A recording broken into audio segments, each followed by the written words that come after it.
Imagine nonprofit work transformed by purpose-built tools. That would mean less guessing and more connecting, less admin and more impact, less stuck and more go. With the giving platform built for purpose, you don't have to imagine. Bloomerang can help you raise more funds, retain more donors, save more time, and grow stronger relationships with your supporters so you can spend time on what matters most, your mission. Want to see how over 20,000 nonprofits are using Bloomerang to raise, retain, and recruit more supporters? Well, take a free on-demand tour of the giving platform today. Go to jcsocialmarketing.com/Bloomerang. That's jcsocialmarketing.com/BLOOMERANG. Okay, on to the show. Hello, and welcome to Nonprofit Nation. I'm your host, Julia Campbell, and I'm going to sit down with nonprofit industry experts, fundraisers, marketers, and everyone in between to get real and discuss what it takes to build that movement that you've been dreaming of. I created the Nonprofit Nation podcast to share practical wisdom and strategies to help you confidently find your voice, definitively grow your audience, and effectively build your movement. If you're a nonprofit newbie or an experienced professional who's looking to get more visibility, reach more people, and create even more impact, then you're in the right place. Let's get started.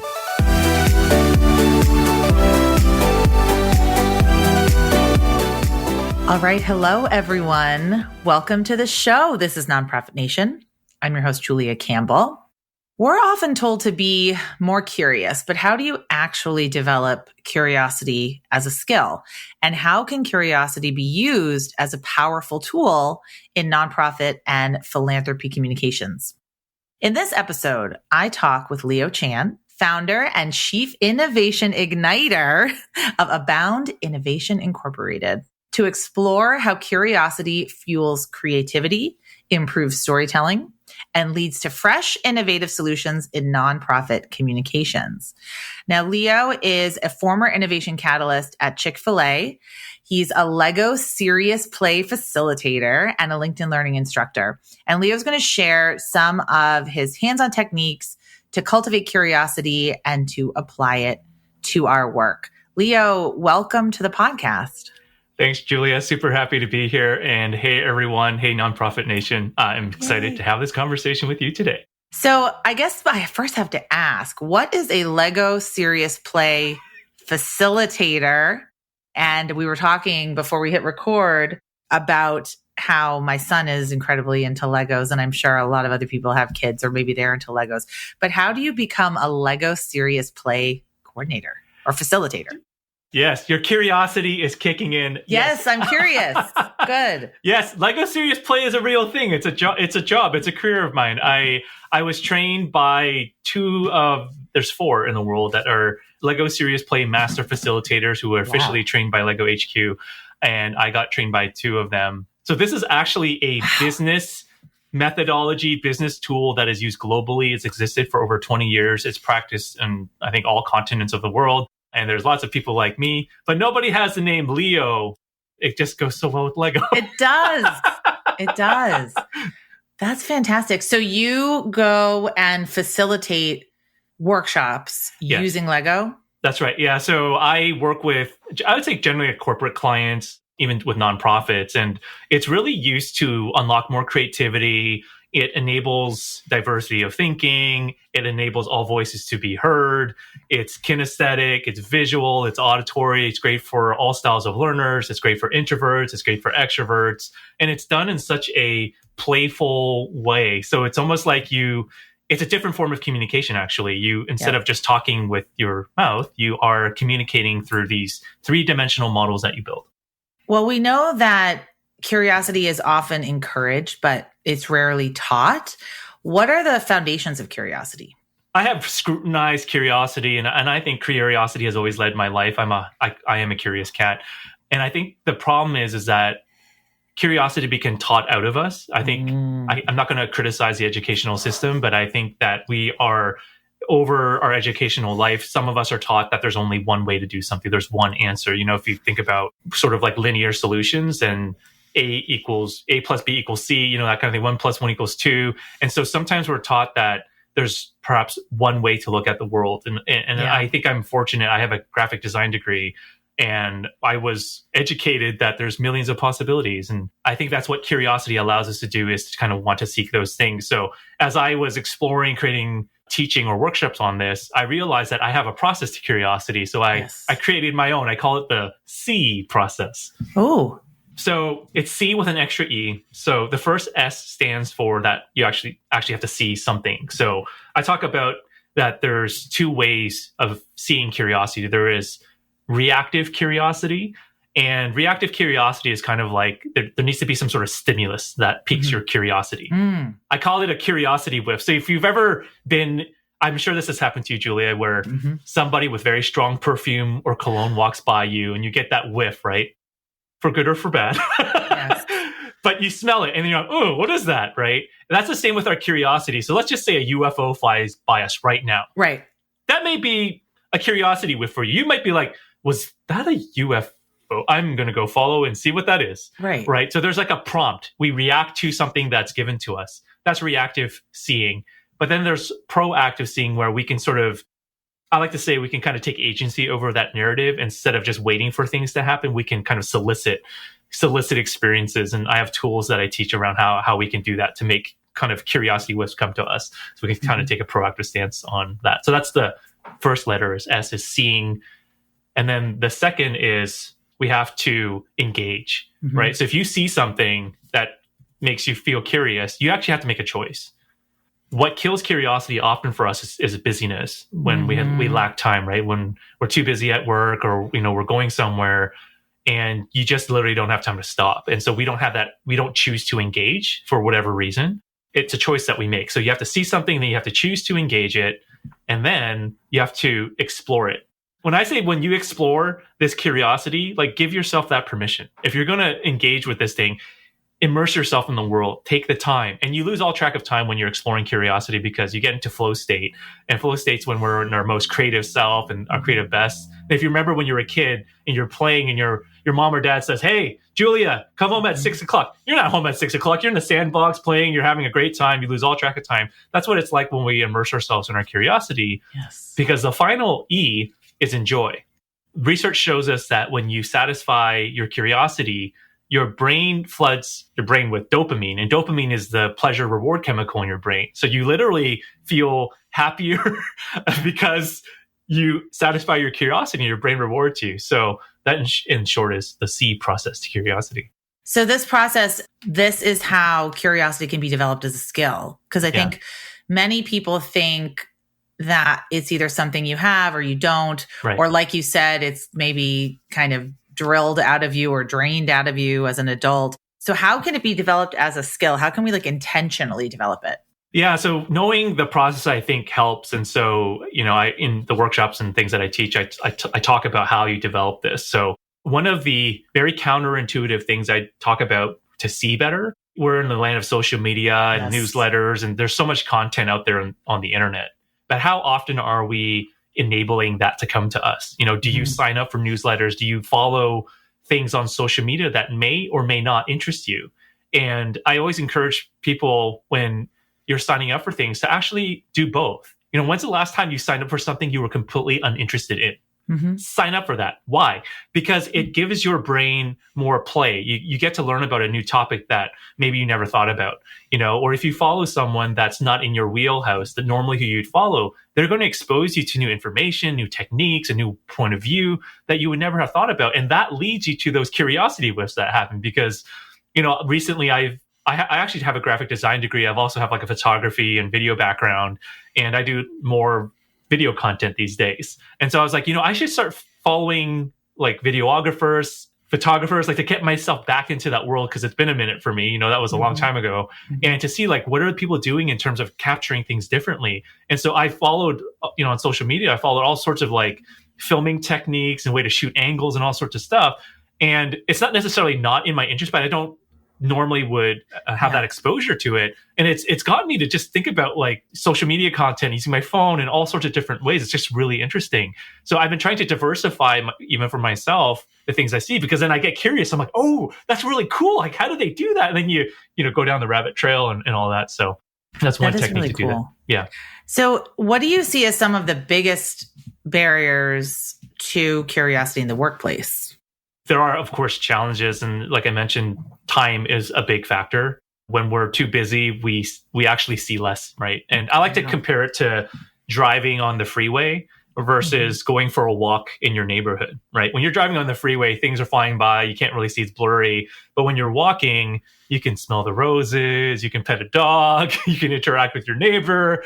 And so that's the difference when we don't have time, is that we actually miss out on all these possible curiosities that we could explore if we didn't have that. So the first thing is to put margin. I used to work in corporate for over a decade, and I know corporate calendars. I've been there myself. Oh, yeah. And creating margin for yourself is probably one of the greatest gifts that you can afford yourself to start enabling curiosity, because then you have time, whether that looks like a 30-minute break during a lunch or once a week or something like that, just to give yourself opportunity to see more. Because when you see more, then you have the opportunities then to go down the see process of, okay, I'm going to engage with that thing. Now I can actually explore it and enjoy it. So making time is what I would say is one of the first things.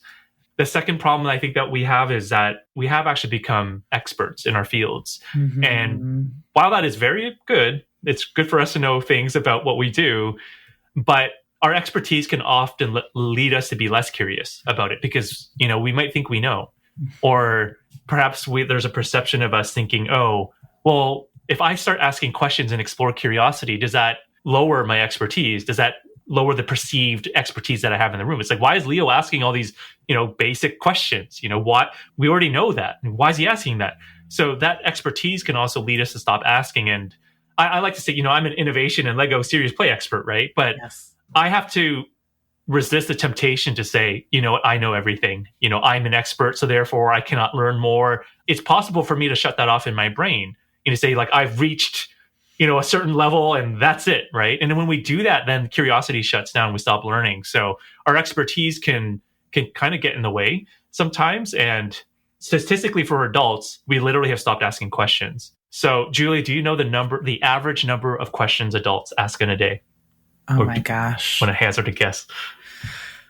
10. That's actually more than that. It's 6. 6? And what about people with children? Children ask I asked 10 questions just to my son this morning as he was getting ready for school. But are you talking more work-related questions? Yeah, maybe? yeah. Just on average, it's, I think with kids, I mean, the thing is, we were all born curious. There's so much research that shows us. So between the ages of 2 and 5, children ask an average of 40,000 questions. Maybe actually feel a bit low, actually. And so it does. They ask them all at bedtime as well. Yes. Yeah. And there's some research that shows that some kids ask up to 300 questions. I think it's up to 300 questions a day, which is a lot of questions every day, or up to 107 questions an hour. Wow. And it's crazy, but we were all kids once. But the thing is, it makes sense. Kids are making sense of the world. They don't know a lot of things. So they're asking questions to learn and, all of that. But it kind of gets squished out of us at some point, because we have kind of reached a level of knowledge and all that stuff. And we, the thing is, in our culture, we have these bad idioms about curiosity too. Yes. Like, we've heard curiosity killed the cat. Do you want to be the cat that gets killed? No. So we have these sayings that curiosity is bad, or stay in your lane, or even in the workplace, or even when you're in school, maybe you had a colleague or a teacher that said, stop asking so many questions. Yes. Right. And so that kind of squishes it out of us. And so we have to kind of reclaim the journey. And all of us can do this. We can all start to ask. One simple thing is, hey, start increasing the number of questions you ask at a day. Track what you're asking and try to increase it to, let's say, 10 or 20 questions a day to start kind of reinvigorating that curiosity in us. I agree. I want to pull out something you said really about the curse of knowledge. I do think that nonprofits tend to want to put their heads down and do the work, and they really feel like they have a grasp on the issue and the cause and the programs that they're running. But that curse of knowledge, I mean, we need to understand that other people are curious about what we do.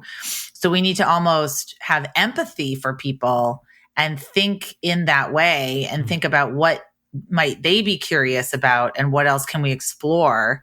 So I love that question. And I want to talk more about that. Do you feel like, I did want to ask a question about our culture and how we kind of get stuck in these feedback loops, but also how certain cultures, I would say, don't encourage curiosity, or it's rude to ask a lot of questions, or it's, I think nonprofits often have imposter syndrome where they don't want to bother people. They don't want to speak too loudly. They don't want to cause too much commotion. They don't want to cause too much noise. And I also think that sometimes asking questions, I don't believe this, but I do think maybe some people think this, unfortunately, is a sign of weakness. Like, how can we combat that? Yeah, that's a great question. I think questioning in it of itself as a practice, it could be seen as negative, right? Like, say, Julie, we're talking about something, I'd be like, why? It could be seen or interpreted as a challenge. Yes. Right. But if we reframe that, one technique I teach is about asking I wonder questions. Oh, I love it. Tell me about that. So I normally do an exercise, but listeners, we could pretend like we're doing this. Have you ever had, I call these I know conversations with people, and you're just saying, yeah, I know that. Yeah, I know.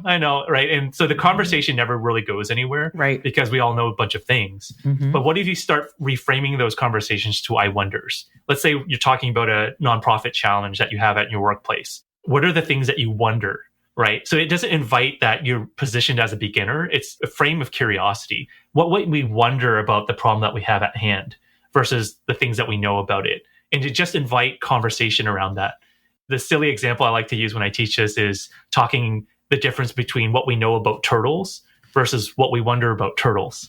Okay. Right. And when you talk about things that you know about turtles, we might say, okay, they're amphibious, they can swim, they have a shell, they go into their shell. Whatever, right? What do you wonder about turtles? It's like, oh, I wonder what they think about. Yeah. What do they do in that shell? What are they doing in the shell? How long can they stay there? Right. I wonder why some are amphibious and some are on land. I wonder a lot of, I actually really love turtles. Me too. So that's interesting.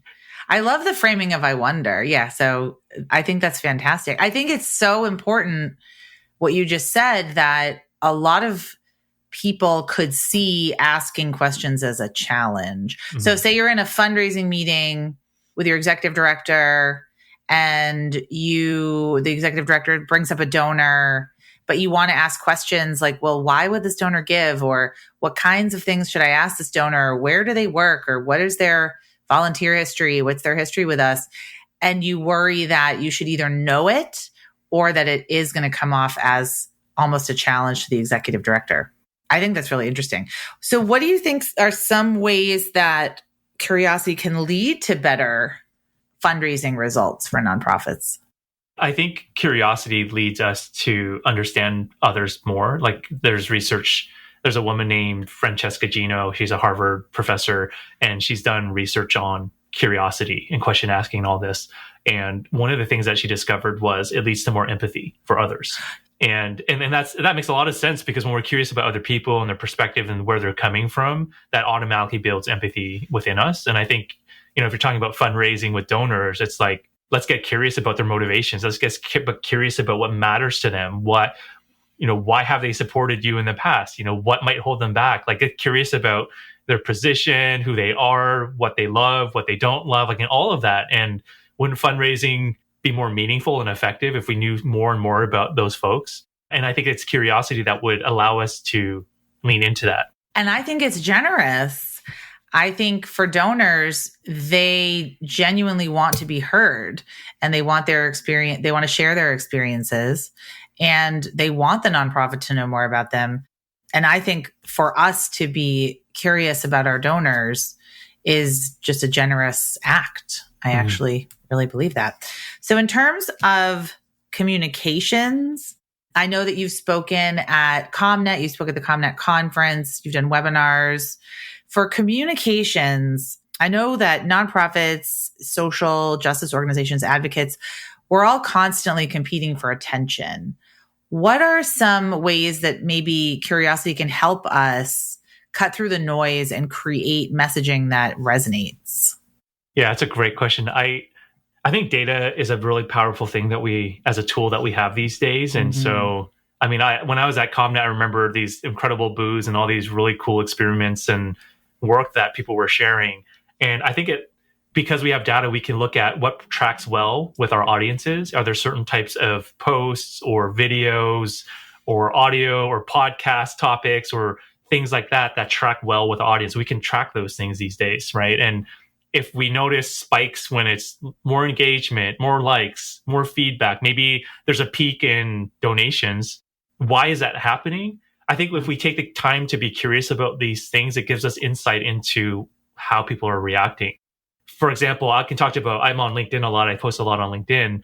And something that was very interesting for me is as I look at performance on posts, a lot of times the highest engaged posts are personal things that I share. Like there was one time I talked about my wife that, we were married 20 years, not 20 years, but like about that time I was like 17 years or something like that. And so I posted and it was like one of my highest engaged posts. And I was like, that's interesting. It's not anything of quote unquote value, but people loved it, and there was one time a couple of years ago, I updated my photo on LinkedIn and it's me looking at this light bulb, which I thought was just very silly. Yeah. But I uploaded it as kind of not a joke, but I just uploaded not say, and that had so many comments. I was like, I just wrote like new year, new me to this new photo. And that at that time, that was the highest engaged post I had. I'm like, isn't that interesting? So I have data points and I was curious about this. I was like, why are people tracking with this? And as I've done more of these posts, people are like, I love getting to know your story. I love your backstory. Now I know who you are. Like all these things. Cause I've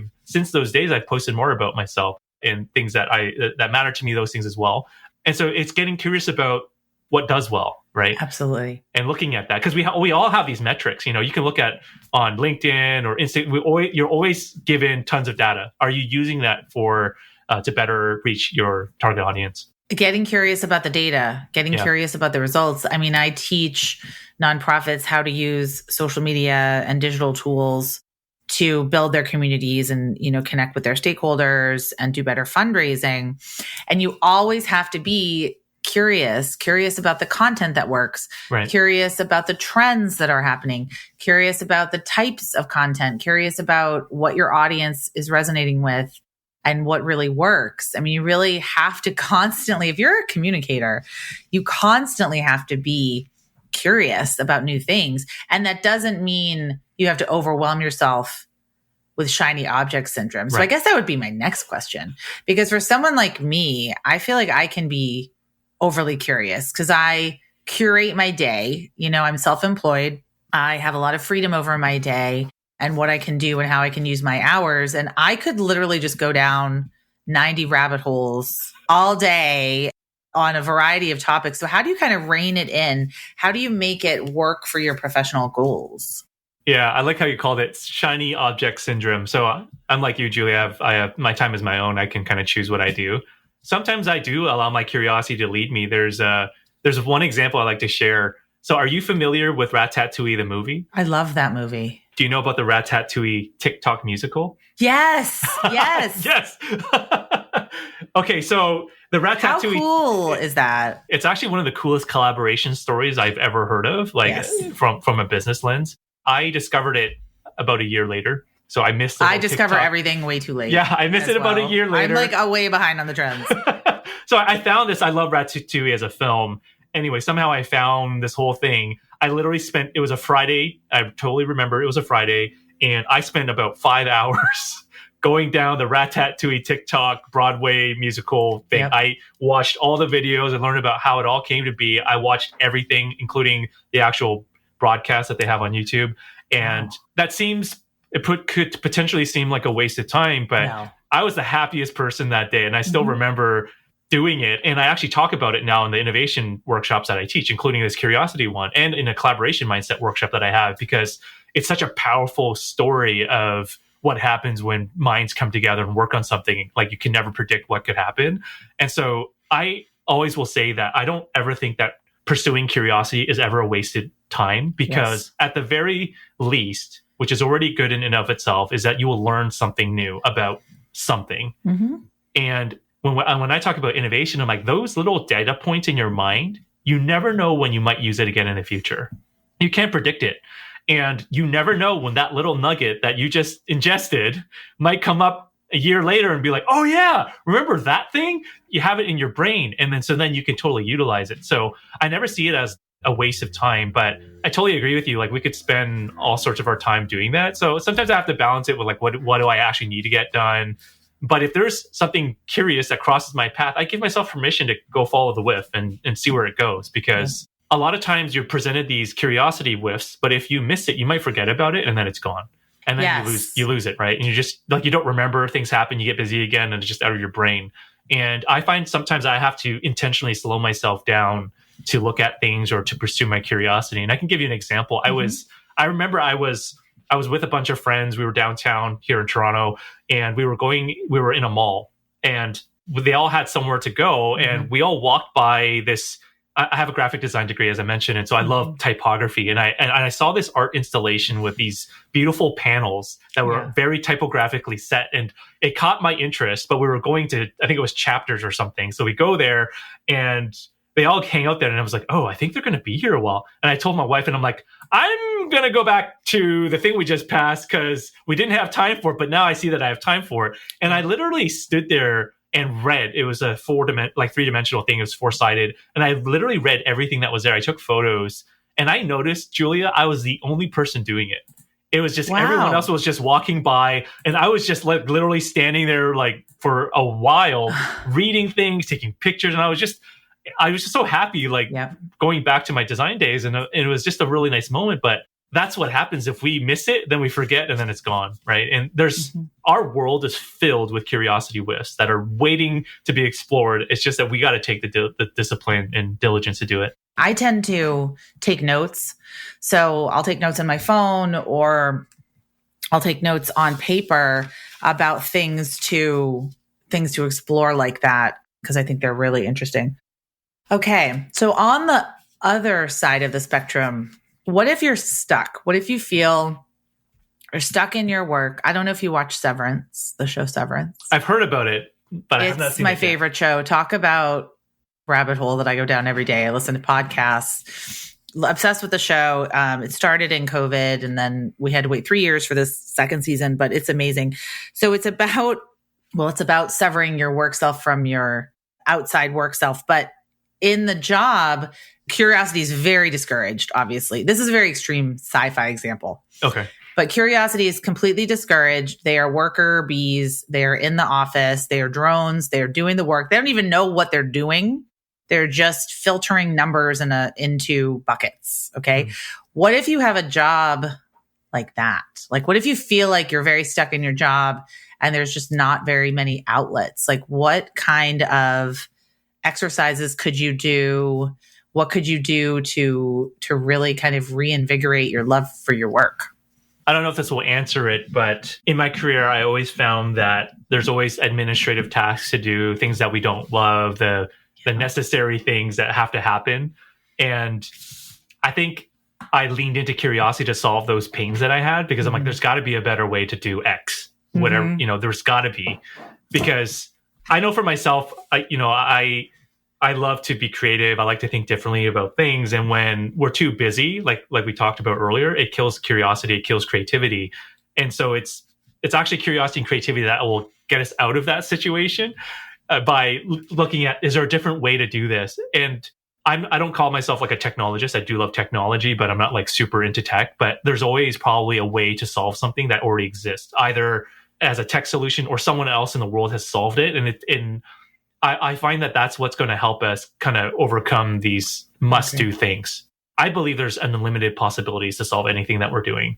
And I grew up with the internet, and I think that one of the greatest things about the internet is people like to talk about what they're doing.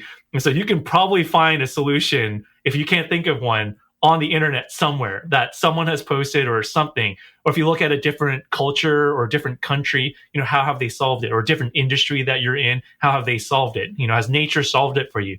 If you lean into curiosity and look, you might be able to find something that can save you that time, so you have the ability to perhaps work on the more creative things, the more kind of quote unquote fun things. And with AI now, it can do a lot of research for you. You can type in your problem and be like, hey, right.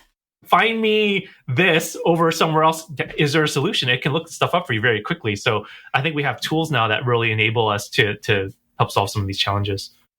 Yeah, that was going to be my question. Do you think AI is a tool stifling curiosity or encouraging it? And that's a very broad question because there's all kinds of AI out there. Yeah, I think AI generally is an augmentation to what we do. Yes. I think it can handle some of those sort of monotonous tasks, but I think you can also use it to get yourself unstuck. I'm a big fan of biomimicry. So biomimicry is looking at nature and using nature to solve our problems. Oh, wow. You can literally type into ChatGPT prompts that you have, and you can guide what you want to do. So for example, let's say we have a communication problem. You could say, my communication problem is this. Has this been solved in nature? And you can even guide it to say, look at plants, look at animals, look at birds. Like you can ask it and it will serve you some ideas in terms of what they're doing. And some of our biggest challenges have been solved by nature. Like the flight was inspired by birds, right? Mm-hmm. The Wright brothers nobody could figure out flight, and they looked at birds, and birds have these things called wings. Mm-hmm. And that's what inspired them to build a plane the way they did. Wow. And if you don't know this, Speedo was inspired by shark skin. So when they were developing Speedo, they were looking at, aerodynamics in water. It's probably not the right term. I don't know what it is, but it's like, how do we move faster in water? Well, sharks have very smooth skin, right? And so they looked at that, and Speedo was inspired by that. So like, there's so many ways in which now we can use AI to help us do these things, because maybe you're not a shark expert, but you could use AI to be like, tell me everything about sharks, and it can give you all this information very quickly. So I think it's a support for us in this day and age. I've never even thought of any of that. That's so cool. Well, that's really cool. Yeah. So what is one small habit or practice that people can start today to become more curious and innovative? I would go back to encourage folks to leverage the I wonder phrase as a point in their conversations. I teach these tools in my workshops, and this particular one I have found, I'm always curious about data.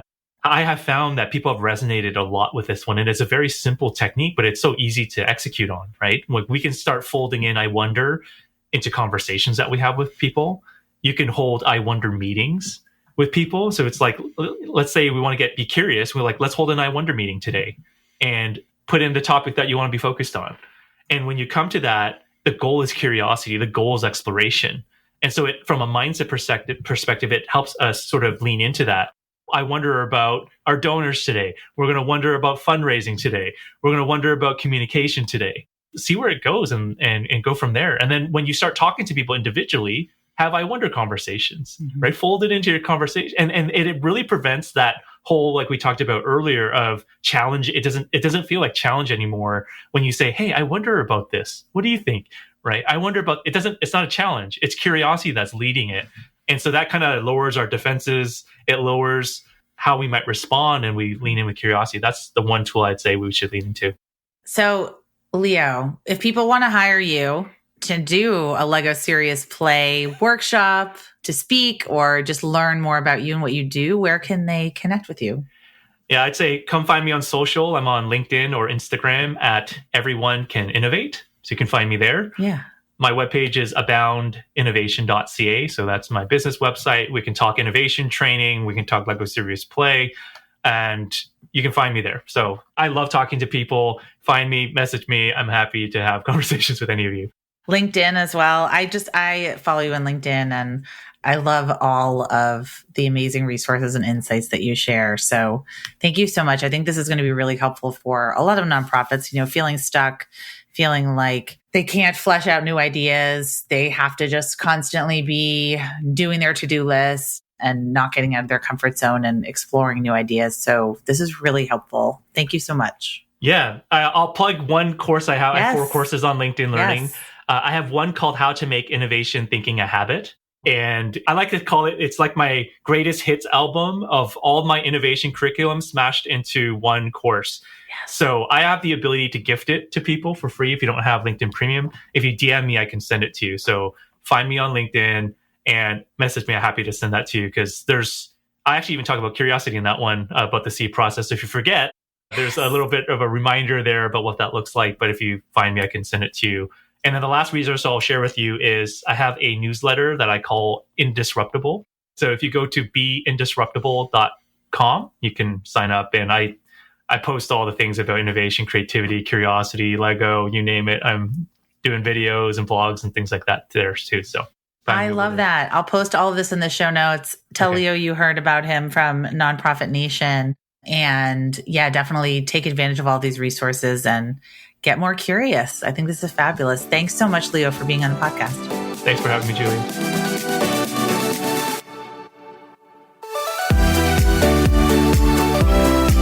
Well, hey there. I wanted to say thank you for tuning into my show and for listening all the way to the end.